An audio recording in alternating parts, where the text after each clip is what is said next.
Virginie Rosière a la parole. Merci, Madame la Présidente. Cette proposition de règlement de la Commission est quand même un petit peu inattendue dans un certain nombre de ses aspects, particulièrement sur l'extension du pays d'origine à une partie de la rediffusion, enfin des services de diffusion sur Internet, parce qu'on nous présente ça comme quelque chose de nécessaire, mais quand on écoute les différents acteurs du secteur, ça n'est une demande ni des producteurs de programmes audiovisuels, ni de l'écrasante majorité des diffuseurs, qui tous se trouvent très satisfaits de la situation actuelle et voient plutôt beaucoup de désavantages dans les évolutions qui leur sont proposées. Donc, par contre, on a un petit nombre de diffuseurs qui, pour un petit nombre de programmes, demandent un certain nombre d'évolutions. Mais de là à fondamentalement remettre en question l'équilibre du texte et apporter des désagréments à la très grande majorité des acteurs du secteur, c'est quand même quelque chose d'assez surprenant. Donc, cette question du principe du pays d'origine, puisque c'est bien de cela qu'il s'agit pour la diffusion de programmes audiovisuels, quel que soit le type de service d'ailleurs, mais dans la proposition de la Commission pour les services accessoires et auxiliaires et dans la proposition de la rapporteure pour l'ensemble des services de diffusion sur Internet est hautement problématique et j'y suis bien entendu opposée.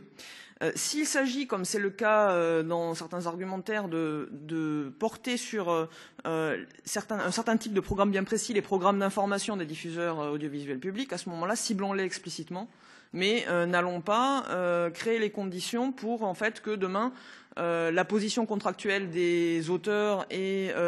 ceux qui soutiennent la production audiovisuelle se trouve particulièrement dégradée dans la négociation et qu'on prive encore un peu plus la partie créative des secteurs culturels d'une partie des revenus pour les déporter vers les intermédiaires numériques, alors qu'on sait que c'est déjà un enjeu très fort pour la viabilité économique du secteur audiovisuel particulièrement et du secteur de la culture de manière générale. Pour les autres aspects, s'agissant de la gestion collective obligatoire dans le cadre de retransmission sur les réseaux fermés, je pense que la proposition de la Commission devrait être précisée sur certains points. Et bon, regarder pourquoi pas son extension à certains services sur l'Internet ouvert, mais il faut qu'on soit au clair sur les modalités d'identification des utilisateurs. Mais je pense que, comme ça a été dit, la gestion collective obligatoire existe et donc on devrait pouvoir la maintenir et ne pas empêcher la réalisation de choses qui existent aujourd'hui. Enfin, j'ai fait un certain nombre de propositions